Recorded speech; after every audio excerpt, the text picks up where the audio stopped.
Amine के बाद आपका जो नेक्स्ट चैप्टर है वो है बायोमोलिक्यूल्स।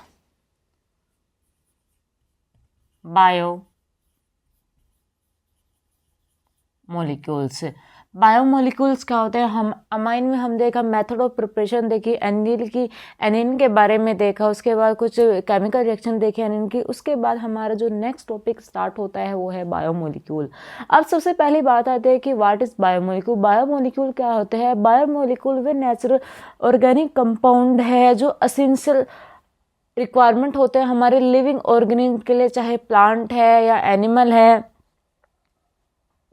तो बायोमोलिक्यूल क्या है? ये naturally occurring organic compound that are essential for living organism like plant animal, उनके लिए क्या है? एसेंशियल होते हैं। तो हमें इन सब की स्टडी करनी है कि कौन कौन से बायोमोलिक्यूल्स है जिनकी हमें स्टडी करनी है। तो सबसे पहले बायोमोलिक्यूल्स में जो आपका आता है वो है कार्बोहाइड्रेट।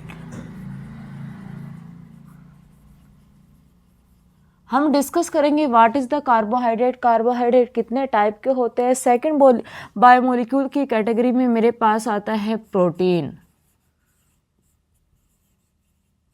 थर्ड बायोमोलिक्यूल की कैटेगरी में मेरे पास आता है न्यूक्लिक एसिड। फोर्थ बायोमोलिक्यूल की जिसमें हम डिस्कस करेंगे, सबसे पहले डिस्कस करेंगे कार्बोहाइड्रेट क्या होती है, फिर प्रोटीन, फिर न्यूक्लिक एसिड, उसके बाद डिस्कस करेंगे अमीनो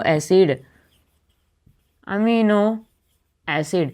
ये कुछ बायोमोलिक्यूल है जो हमें डिस्कस करने हैं। तो सबसे पहले बायोमोलिक्यूल को डिस्कस करते हैं, वो है आपका कार्बोहाइड्रेट।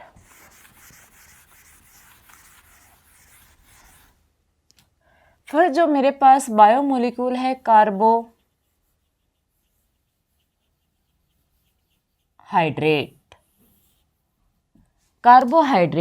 कार्बोहाइड्रेट हमारा क्या है? एक बायोमोलिक्यूल है जो लिविंग ऑर्गेनिज्म के लिए क्या है? इंपॉर्टेंट है, चाहे लाइक प्लांट हो या एनिमल हो। अब देखिए कार्बो मीन्स क्या होता है? कार्बन, और हाइड्रो मीन्स क्या होता है? वाटर। यानी कि कार्बन को कह सकते हैं हम, इससे एक डेफिनेशन हाइड्रेट ऑफ कार्बन,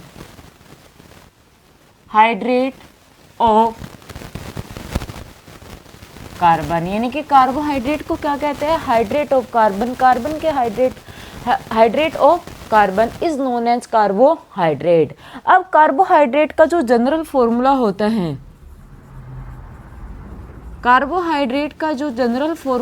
है, वो होता है CxH2Y। ये कार्बोहाइड्रेट का जनरल फॉर्मूला होता है, यानी कि वे बायोमोलिक्यूल, वे कार्बोहाइड्रेट जो इस फॉर्मूले को फॉलो करेंगे उसे आप क्या कहेंगे? कार्बोहाइड्रेट। जैसे मेरे पास एग्जांपल है ग्लूकोज का आपके पास फॉर्मूला क्या होता है? C6H12O6। तो ये क्या है? कार्बोहाइड्रेट है। यहाँ पे X की वैल्यू क्या है? 6H2O। तो कार्बोहाइड्रेट जनरली क्या होते हैं? हाइड्रेट ऑफ कार्बन, जिसका जनरल फॉर्मूला हमने CxH2Y। बट आपका जो एसिटिक एसिड होता है, जो आपका एसिटिक एसिड होता है उसका फॉर्मूला है CH3COOH। ये आपका एसिटिक एसिड होता है, जिसका अगर मॉलिक्यूलर फॉर्मूला की बात करूँ C2H4O2। ये एसिटिक एसिड का ये मॉलिक्यूलर फॉर्मूला है, ये इस जो कार्बोहाइड्रेट का जनरल फॉर्मूला है उसे फॉलो करता है, बट नॉट कार्बोहाइड्रेट।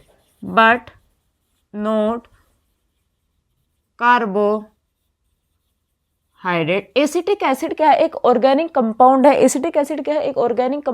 एसिड है, कार्बोहाइड्रेट के फॉर्मूले को फॉलो करता है, लेकिन ये कार्बोहाइड्रेट नहीं है। तो कभी कभी एक्सेप्शन में आपका ये क्वेश्चन आ सकता है कि एसिटिक एसिड इस फॉर्मूले को फॉलो करता है लेकिन बट वो कार्बोहाइड्रेट नहीं है। उसी तरह आपका जो रेमिनोज होता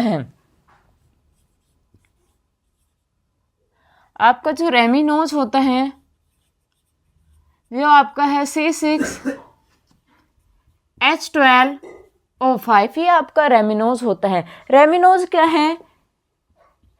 इट इज कार्बोहाइड्रेट, एमिनोज इज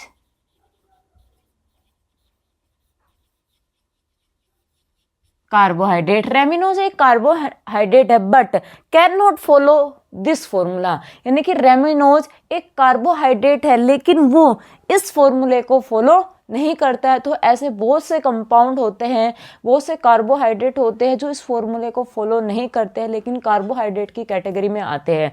लेकिन एसिटिक एसिड इस फॉर्मूले को फॉलो करता है लेकिन वो कार्बोहाइड्रेट नहीं है। तो ये कुछ डेफिनेशन पार्ट देखा हमने, कहा कि कार्बोहाइड्रेट क्या होते हैं। अब सेकेंड डेफिनेशन की ओर चलते हैं कि कार्बोहाइड्रेट होते क्या है। सेकेंड डेफिनेशन क्या है कि carbohydrate optically active polyhydroxy aldehyde and ketone, यानी कि optically active polyhydroxy aldehyde and ketone जो सेकंड डेफिनेशन है,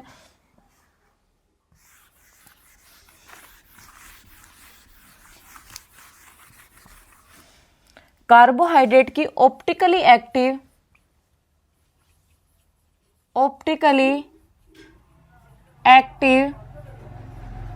पॉलीहाइड्रोक्सी एल्डिहाइड और कीटोन।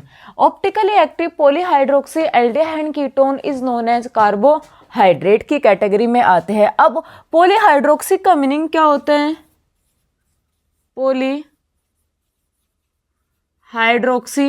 पॉलीहाइड्रोक्सी का मतलब होता है मोर number of OH group. Polyhydroxy optically active aldehyde ketone, और उसमें क्या हो गए, कार्बोहाइड्रेट में क्या वो आपके क्या हो गए, OH group alcoholic group present होंगे और उसके बाद जो आपका फंक्शनल ग्रुप होगा, या तो फंक्शनल ग्रुप आपका क्या एल्डिहाइड हो सकता है या सेकंड फंक्शनल ग्रुप आपका कीटोन हो सकता है। तो कार्बोनेट की सेकंड डेफिनेशन है optically active polyhydroxy aldehyde and ketone. कुछ एग्जाम्पल देखते हैं, जैसे मेरे पास एग्जाम्पल है ग्लूकोज जिसका मोलिकुलर फॉर्मूला है C6H12O6। सेकंड मेरे पास है fructose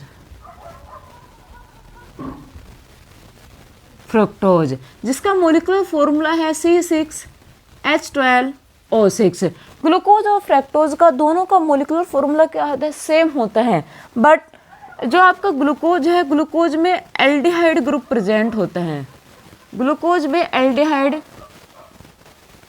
group present aldehyde group और फ्रुक्टोज में प्रेजेंट कीटोनिक ग्रुप। दोनों का मॉलिक्यूलर फॉर्मूला सेम है, बट आपके ग्लूकोज में तो एल्डिहाइड ग्रुप प्रेजेंट होता है, OH ग्रुप तो होंगे दोनों में, चाहे वो ग्लूकोज की बात करो या फ्रुक्टोज की बात करो, लेकिन मेनली क्या होता है, ग्लूकोज में एल्डिहाइड ग्रुप प्रेजेंट होता है और फ्रक्टोज में कीटोन ग्रुप प्रेजेंट होता है। चलिए स्ट्रक्चर देखते हैं। CH2 OH OH H H OH OH OH, ये आपके पास किसकी स्ट्रक्चर है, ग्लूकोज की। 1 2 3 4 5 6 ये स्ट्रक्चर है आपके पास ग्लूकोज की, जिसमें क्या है, वन तो आपके पास क्या होता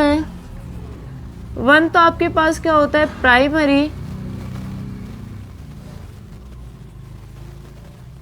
एल्कोहल। आपके पास 2 टाइप के एल्कोहल होते हैं, वन आपके पास क्या होता है, प्राइमरी एल्कोहल, और 4 होते हैं आपका सेकेंडरी एल्कोहल। 4 एल्कोहल आपके पास क्या होते हैं, ये सेकेंडरी एल्कोहल है, ये आपके पास प्राइमरी एल्कोहल है, और कौन सा ग्रुप प्रेजेंट है, एल्डिहाइड ग्रुप प्रेजेंट है। तो ये तो मेरी स्ट्रक्चर थी ग्लूकोज की। अब फ्रक्टोज के स्ट्रक्चर को देखते हैं।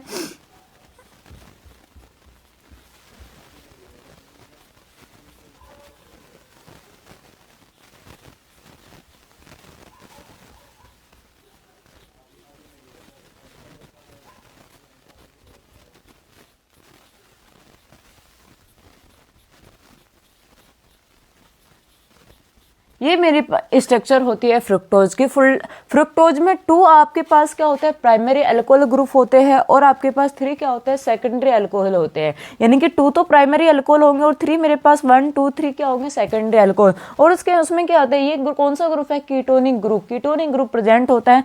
तो ये दोनों की स्ट्रक्चर है। मोलिकुलर फॉर्मूले से हमें यही नहीं पता चलता कि अल्कोहल और फ्रुक्टोज में क्या डिफरेंस है। अल्कोहल में कीटोन एल्डिहाइड ग्रुप ग्लूकोज में एल्डिहाइड ग्रुप प्रेजेंट होता है और फ्रुक्टोज में कीटोनिक ग्रुप प्रेजेंट होता है। अब देखते हैं जो आपके कार्बोहाइड्रेट है, कार्बोहाइड्रेट कितने टाइप के होते हैं, किस बेस पे कार्बोहाइड्रेट का क्लासिफिकेशन किया गया है। तो क्लासिफिकेशन ऑफ कार्बोहाइड्रेट,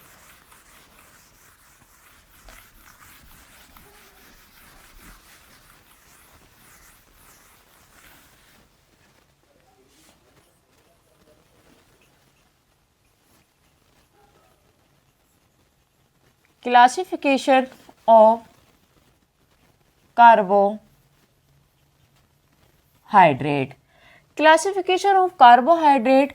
अब देखिए क्लासिफिकेशन ऑफ कार्बोहाइड्रेट को बहुत टाइप से क्लासिफिकेशन का है। On the basis of, first आपका जो क्लासिफिकेशन है on the basis of hydrolysis, hydrolysis के बेस पे कार्बोहाइड्रेट का क्लासिफिकेशन किया गया है। सेकंड क्लासिफिकेशन किया गया है on the basis of reducing and non reducing sugar के बेस पे। थर्ड क्लासिफिकेशन किया गया है on the basis of number of carbon atom, यानी कि 3 टाइप से आपका कार्बोहाइड्रेट का क्लासिफिकेशन किया गया है। On the basis of hydrolysis, on the basis of reducing और नॉन रिड्यूसिंग, और third classification on the basis of carbon atom. तो फर्स्ट क्लासिफिकेशन देखते हैं जो आपका है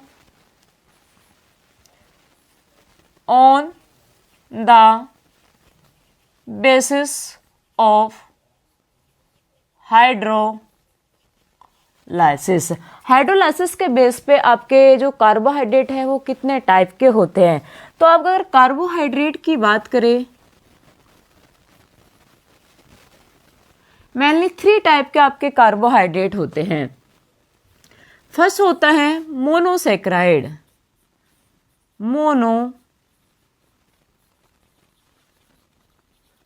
सेक्राइड। फर्स्ट टाइप का आपका कार्बोहाइड्रेट होता है मोनोसेक्राइड।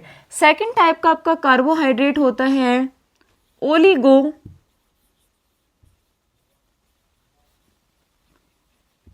सेक्राइड, और थर्ड टाइप का आपका कार्बोहाइड्रेट होता है polysaccharide, polysaccharide.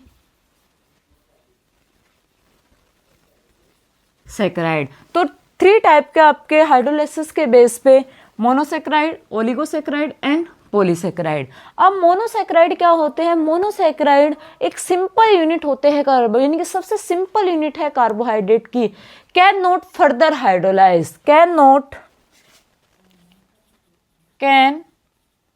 Not further hydrolyse, यानी कि आप इसका फर्दर हाइड्रोलाइसिस नहीं कर सकते, उसे आप क्या कहेंगे, मोनोसेक्राइड। जैसे एग्जांपल की अगर मैं बात करूं ग्लूकोज, सेकंड एग्जांपल की बात करूं फ्रैक्टोज,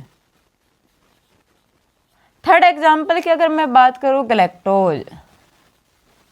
ये मेरे पास क्या है, मोनोसेक्राइड है, इनका आप हाइड्रोलाइसिस नहीं कर सकते और इन्हें आप क्या कहेंगे, स्वीट शुगर कहेंगे। इन्हें आप क्या कह सकते हैं, शुगर। शुगर क्या होती है, वे कार्बोहाइड्रेट जो टेस्ट में क्या हो, स्वीट हो, उन्हें आप क्या वे आपके क्या कहलाएंगे, शुगर। अब ओलिगोसेक्राइड क्या होते हैं, जिनका हाइड्रोलाइसिस करने पर 2 से 4 मोनोसेक्राइड, जिनका हाइड्रोलाइसिस करने पर 2 से 4 मोनोसेक्राइड यूनिट फॉर्म होती है, उसे आप कहेंगे ओलिगोसेक्राइड। ये आपके क्या है, डाइसेक्राइड हो सकते हैं, ट्राइसेक्राइड हो सकते हैं और टेट्रासेक्राइड भी हो सकते हैं। यानी कि जो ओलिगोसेक्राइड की बात की, ये आपके पास क्या हो सकते हैं,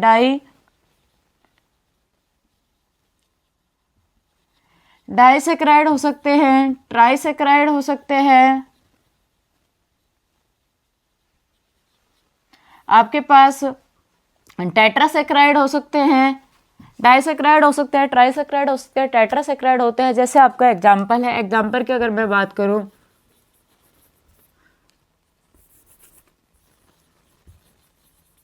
sucrose C6 C12 H22O11। Sucrose आपका क्या है, सुक्रोज है मोल्टोज है, या आपके पास आपके क्या है, ओलिगोसेक्राइड है, जिनका आप फर्दर हाइड्रोलाइसिस कर सकते हैं। अब आप पॉलीसेक्राइड क्या है, जिसका हाइड्रोलाइसिस करने पर 2 से 10 मोनोसेक्राइड यूनिट, 2 से 10 मोनोसेक्राइड यूनिट क्या होती है, फॉर्म होती हैं, जिन्हें आप क्या कहेंगे, पॉलीसेक्राइड।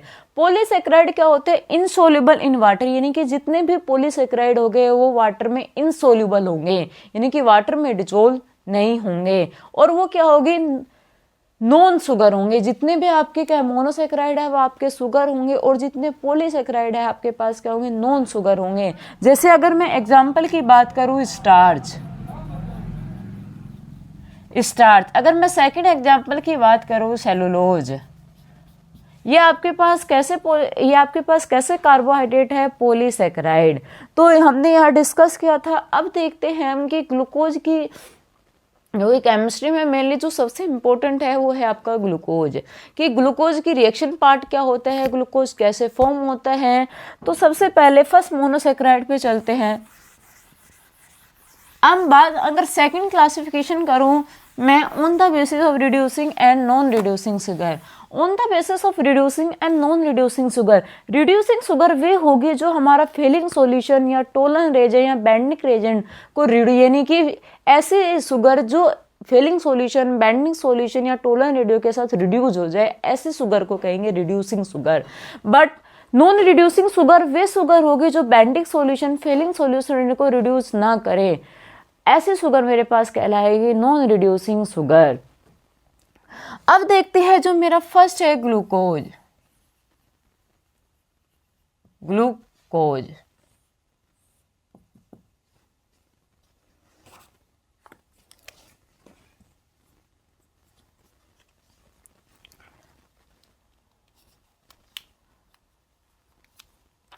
अब ग्लूकोज क्या है, एक हमारे पास क्या है, स्वीट शुगर है, जिसे आप ग्रेप शुगर भी बोल सकते हैं। इसका जो मोलिकुलर फॉर्मूला होता है वो होता है C6H12O6, ये आपका मोलिकुलर फॉर्मूला होता है ग्लूकोज का।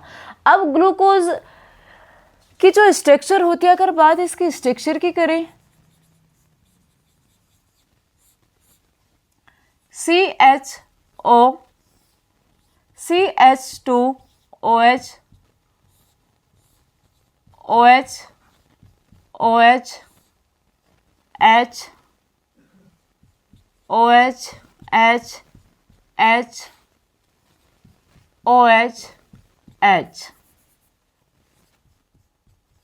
ये स्ट्रक्चर होती है 1 2 3 4 5 6, ये स्ट्रक्चर होती है मेरे पास ग्लूकोज की, जिसमें क्या है 1 तो आपके पास क्या होता है, प्राइमरी अल्कोहल होता है, 4 आपके पास क्या होता है, सेकेंडरी अल्कोहल होते हैं। अब आपके पास क्या है, 4 कायरल सेंटर। ग्लूकोज के पास क्या होता है, 4 कायरल सेंटर प्रेजेंट होते हैं। अब देखते हैं ग्लूकोज को कैसे फॉर्म किया जाता है, ग्लूकोज को फॉर्म कैसे किया जाता है। अब आपका जो इसका सबसे पहला फर्स्ट मेथड एंड प्रिपरेशन है, यानी कि इसका जो फर्स्ट मेथड ऑफ प्रिपरेशन है MOP, वो है फ्रॉम सुक्रोज। जब सुक्रोज C12H22O11 का हम हाइड्रोलाइसिस करते हैं एसिडिक मीडियम में, जब हम सुक्रोज का हाइड्रोलाइसिस करते हैं एसिडिक मीडियम में, तो हमारे पास क्या फॉर्म होता है, C6H12O6 plus C6H12O6, alpha D glucose form होता है और बीटा फ्रैक्टोज फॉर्म होता है। यानी कि ऑन हाइड्रोलाइसिस ऑफ सुक्रोज आपके पास क्या अल्फा ग्लूकोज फॉर्म होता है और बीटा फ्रुक्टोज फॉर्म होता है। सेकंड जो मेथड एंड प्रिपरेशन है, from starch.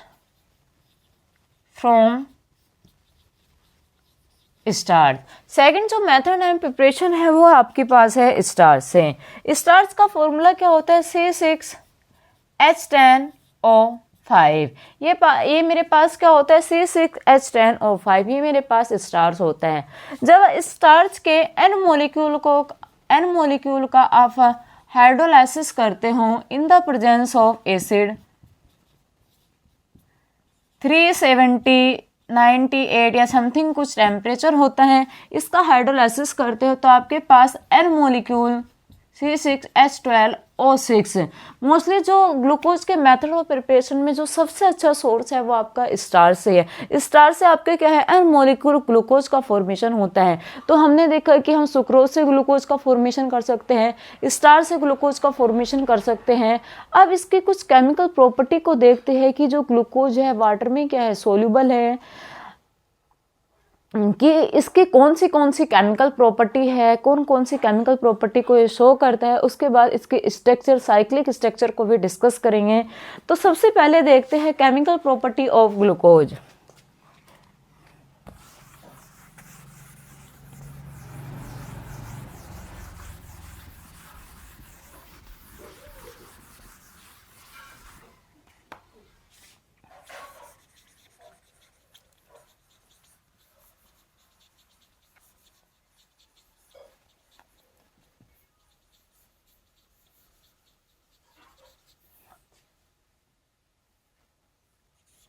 Chemical property of glucose.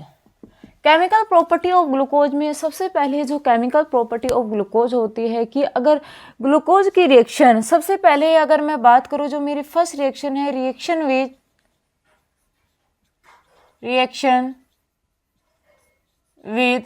HI, यानी कि जब ग्लूकोज की रिएक्शन HI के साथ कराए जाते हैं इन the presence of red glucose react with HI in the presence of red phosphorus. ये मेरे पास क्या है,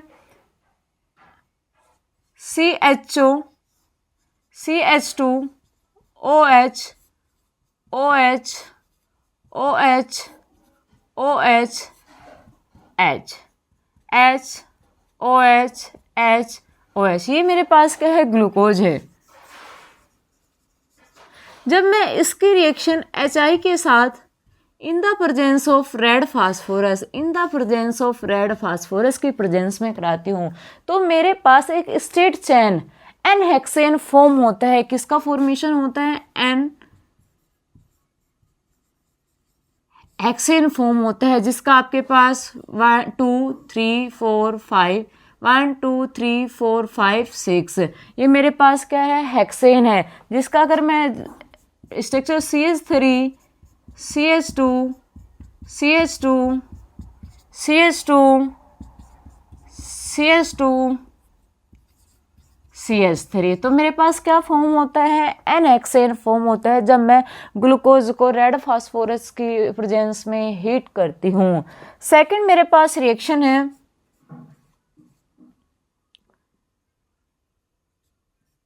reaction with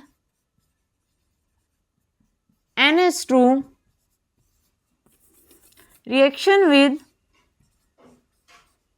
NH2OH hydroxyl group के हाइड्रोक्सिल अमाइन के साथ जब मैं इसकी रिएक्शन कराती हूँ तो ये रिएक्शन क्या है आपको, क्योंकि ग्लूकोज में क्या होता है, एल्डिहाइड ग्रुप प्रेजेंट होता है। एल्डिहाइड ग्रुप की वजह से आप उसकी रिएक्शन हाइड्रोक्सिल अमाइन के साथ करा सकते हो, हाइड्रोजन साइनाइड के साथ करा सकते हो। तो दोनों ही रिएक्शन को डिस्कस करते हैं कि ये मेरे पास क्या है। अब देखिए ये मेरा एल्डिहाइड ग्रुप होता है। अगर एल्डिहाइड ग्रुप की रिएक्शन में H2NOH के साथ करा रहे हो तो मेरे पास क्या होता है, एल्डिहाइड ग्रुप ये रिएक्शन को शो करता है। तो यहाँ से ऑक्सीजन और यहाँ से H किसका रिमूवल हो जाता है, रिमूवल ऑफ वाटर मॉलिक्यूल। आपके पास फॉर्म क्या होता है, ऑक्जिम का फॉर्मेशन होता है। किसका फॉर्मेशन होता है, ऑक्जिम का फॉर्मेशन होता है। तो ये दोनों ही रिएक्शन हम डिस्कस करेंगे NH2OH के साथ भी और HCN के साथ भी। ये मेरे पास क्या है, ग्लूकोज की स्ट्रक्चर को ड्रॉ कर लेते हैं।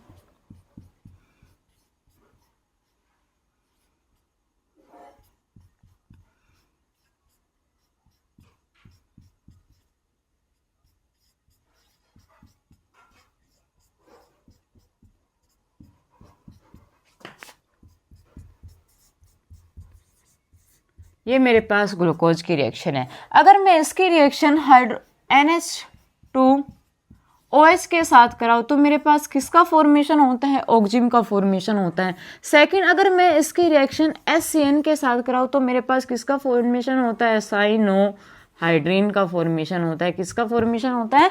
साइनोहाइड्रीन का फॉर्मेशन है। तो आपके पास यहाँ पे किसका फॉर्मेशन होगा? NOH और इस पूरे ग्रुप में CHOH का 4CH2OH। तो आपके पास किसका फॉर्मेशन हुआ? ग्लूकोज ऑक्जिम का। ग्लूकोज किसका फॉर्मेशन हुआ है? ऑक्जिम का फॉर्मेशन हुआ है। अगर इसकी रिएक्शन में किसके साथ कराओ? हाइड्रोजन साइनाइड के साथ, तो किसका फॉर्मेशन होता है? यहाँ पे OH, यहाँ पे CN, यहाँ पे H, यहाँ पे CHOH 4CH2OH। ये मेरे पास किसका फॉर्मेशन हुआ है? साइनोहाइड्रीन का फॉर्मेशन हुआ है। तो दोनों ही रिएक्शन क्या है? एल्डिहाइड ग्रुप शो करते हैं। हमने दोनों ही रिएक्शन को यहाँ पे डिस्कस किया है कि NH2OH के साथ रिएक्शन क्या होगी, HN की रिएक्शन क्या होगी, और रेड फास्फोरस की प्रेजेंस में HI के रिएक्शन क्या देगा, क्योंकि कभी कभी स्टेटमेंट में या आपके क्वेश्चन यहाँ से बनते हैं। नेक्स्ट देखते हैं,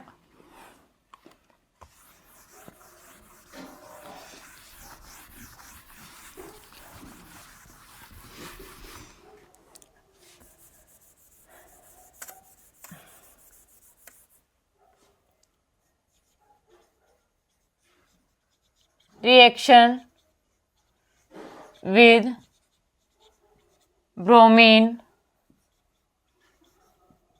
water। Reaction with bromine water, और इसी में सेकंड रिएक्शन है रिएक्शन विद कंसंट्रेटेड HNO3।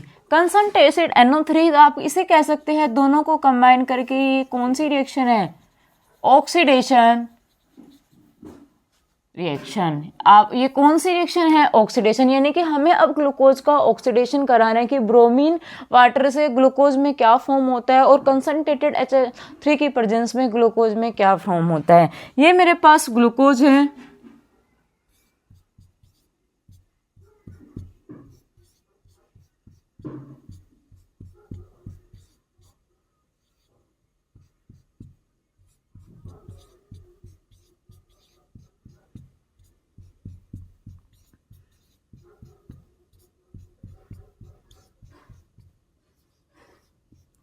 ये मेरे पास ग्लूकोज है। अब मैं दोनों ही कंडीशन ले रही हूँ। ग्लूकोज को मैं रिएक्शन Br2 ब्रोमीन वाटर के साथ इसकी रिएक्शन करा रही हूँ, और सेकंड में रिएक्शन करा रही हूँ कंसंट्रेटेड HNO3। यानी कि एक तरफ तो मैं रिएक्शन करा रही हूँ Br ब्रोमीन वाटर के साथ, तो एक तरफ मैं रिएक्शन करा रही हूँ कंसंट्रेट। दोनों ही क्या है? ऑक्सीडाइजिंग एजेंट है। यानी कि दोनों ही क्या है? ऑक्सीडाइजिंग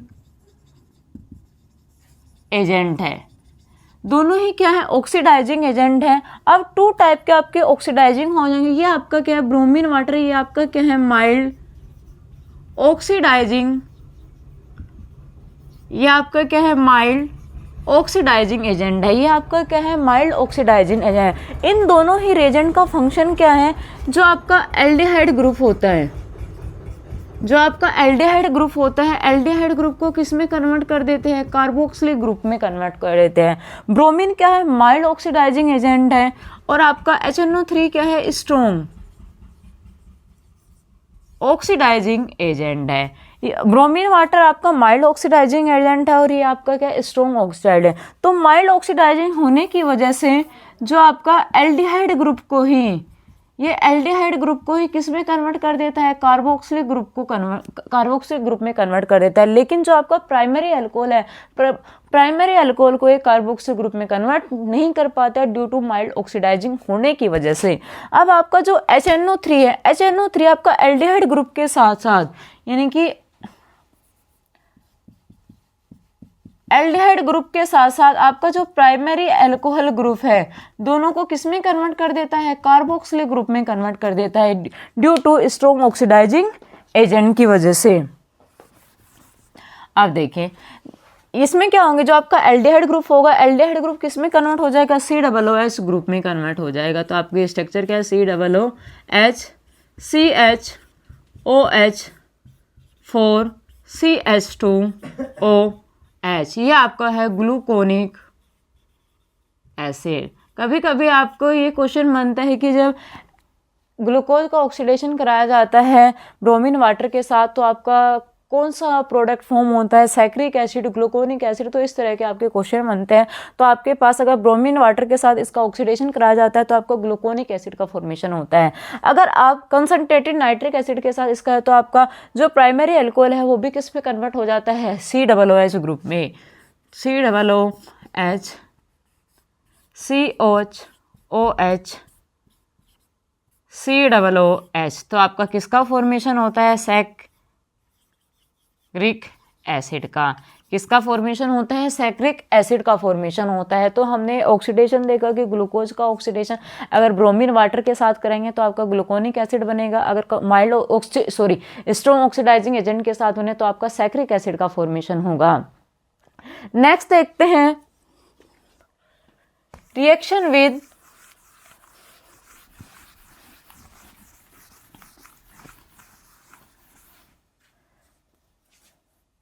नेक्स्ट जो रिएक्शन है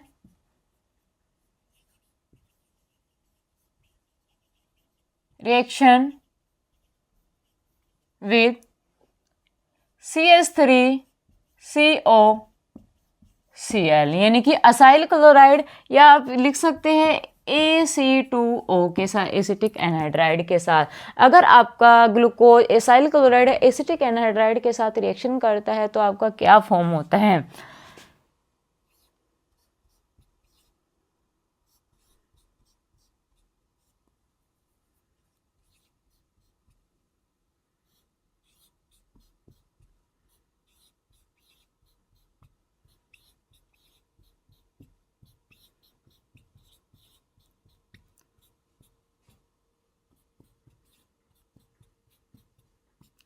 ये आपके पास किसकी स्ट्रक्चर है, ग्लूकोज की। अब ग्लूकोज की रिएक्शन जब आप किसके साथ कराते हो, असाइल क्लोराइड या एसिटिक एनहाइड्राइड के साथ, एसाइल क्लोराइड या एसिटिक एनहाइड्राइड के साथ, तो ना तो एल्डिहाइड ग्रुप इसके साथ रिएक्शन नहीं करता। कौन सा ग्रुप करता है, जो आपका एल्कोहलिक ग्रुप है, एल्कोहलिक ग्रुप इसके साथ रिएक्शन करता है। तो आपके पास किसका फॉर्मेशन होता है, ग्लूकोज पेंटा एसीटेट का। अगर मैं इसे रिवर्स करके इस तरह लिख दूं, ClCOCH3, तो मेरे पास ग्लूकोज यहाँ पे H और यहाँ से Cl किसका रिमूवल हो जाएगा, HCl का, और ये ग्रुप कहाँ पे अटैच हो जाएगा, यहाँ पे। तो आपके पास किसका फॉर्मेशन होता है, ग्लूकोज पेंटा एसीटेट। किसका फॉर्मेशन होता है आपके पास, ग्लूकोज पेंटा एसीटेट। किसका फॉर्मेशन होता है आपके पास, ग्लूकोज पेंटा एसीटेट का फॉर्मेशन होता है। किसका फॉर्मेशन होता है, ग्लूकोज पेंटा एसीटेट का फॉर्मेशन होता है। सॉरी,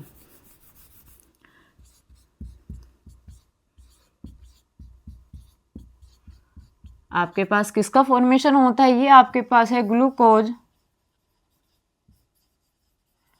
पेंटा एसीटेट। ये आपके पास क्या है, ग्लूकोज पेंटा एसीटेट है। ओनली एल्कोहलिक ग्रुप ही इसके साथ रिएक्शन करते हैं और आपका क्या फॉर्म होता है, ग्लूकोज पेंटा एसीटेट। अब सेकंड देखते हैं, ये कुछ हमने रिएक्शन पार्ट को डिस्कस किया है। ग्लूकोज का केमिकल प्रॉपर्टी, एससीएन के साथ रिएक्शन, काइनोहाइड्रिन का फॉर्मेशन हुआ, ऑक्सीडेशन देखिए, माइल्ड ऑक्सीडाइजन की प्रेजेंट में किसका फॉर्मेशन होगा, स्ट्रॉन्ग ऑक्सीडाइजन के प्रेजेंट में किसका फॉर्मेशन होगा। अब देखते हैं cyclic structure of glucose.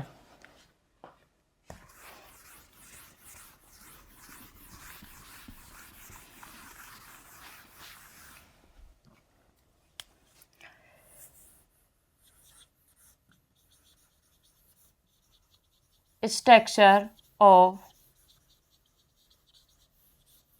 Glucose. Structure of glucose, सबसे पहले हम स्ट्रक्चर ड्रॉ कर लेते हैं। CHO, CH2, OH, 1 2 3 4, OH, H, OH, OH, H, H, OH, H। ये मेरे पास किसका है, ये मेरे पास स्ट्रक्चर है अल्फा डी, ये मेरे पास किसकी स्ट्रक्चर है, अल्फा डी ग्लूकोज की स्ट्रक्चर है। अब अगर ये क्या है, C1 कार्बन, ये क्या है C2 कार्बन, अगर ये मेरे पास क्या है, अल्फा डी ग्लूकोज की स्ट्रक्चर, सॉरी ये मेरे पास किसकी स्ट्रक्चर है, ग्लूकोज की स्ट्रक्चर है। अब मुझे इस ग्लूकोज के स्ट्रक्चर को एक साइक्लिक स्ट्रक्चर में कन्वर्ट करना है, तो वो साइक्लिक स्ट्रक्चर में मैं किस तरह कन्वर्ट कर, ये मेरे पास क्या होता है, एल्डिहाइड ग्रुप प्रेजेंट होता है। अब एल्डिहाइड ग्रुप में ऑक्सीजन पे क्या होता है, पार्सली नेगेटिव, कार्बन पे क्या होता है, पार्सली पॉजिटिव। तो कार्बन 1 2 3 4 5, और यहाँ से हाइड्रोजन और यहाँ से कार्बन, तो ये हाइड्रोजन कहाँ पे चला जाता है, यहाँ पे। तो आपके पास किसका फॉर्मेशन होता है,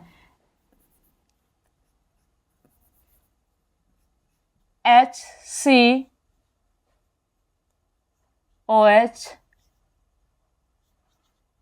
OH H H OH H OH, और ये ऑक्सीजन आपका कहाँ पे आ जाता है, मिड में। तो आपके पास किसका फॉर्मेशन होता है, इसका फॉर्मेशन होता है। अब देखिए ये कार्बन आपका 1 है, ये कार्बन आपका क्या 2 3 4 5 6 है, तो आपके पास एक रिंग बन जाती है। अगर C1 कार्बन पे आपका OH क्या है, लेफ्ट साइड में है, तो इसे कहेंगे अल्फा डी ग्लूकोज, इसे क्या कहेंगे, अल्फा डी ग्लूकोज। अगर C1 कार्बन पे आपका OH राइट साइड आ जाता है, तो आपका यानी कि अब की बार OH आपका अगर राइट साइड है,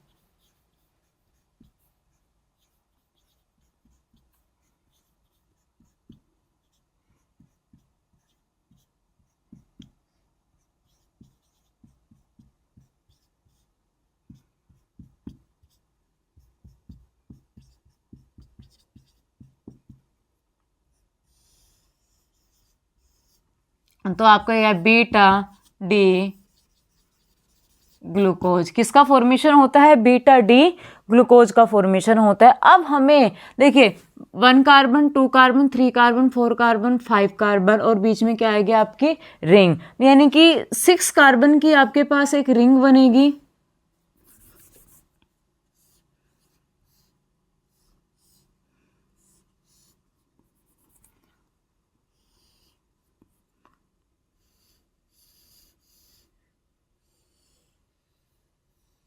ये आपके पास 6 कार्बन की एक रिंग बनती है, जिसे कहते हैं पाइनेरोज रिंग। ग्लूकोज में कौन सी रिंग है, पाइनेरोज रिंग।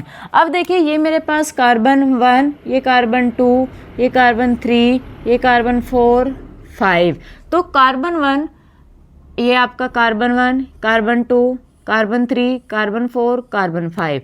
अब देखिए जो सब्स्टिट्यूएंट आपके राइट साइड में है, जो सब्स्टिट्यूएंट आपके राइट साइड में है, और जो सब्स्टिट्यूएंट आपके लेफ्ट साइड में, राइट साइड में जो सब्स्टिट्यूएंट है वो आपके आएंगे अप, राइट साइड में जो सब्स्टिट्यूएंट है वो आपके आएंगे अप, और लेफ्ट साइड में जो सब्स्टिट्यूएंट है वो आपके आएंगे डाउन। तो हमें अल्फा बीटा दोनों फॉर्म को ड्रॉ करना है। एक और स्ट्रक्चर बना लेते हैं बीटा के लिए।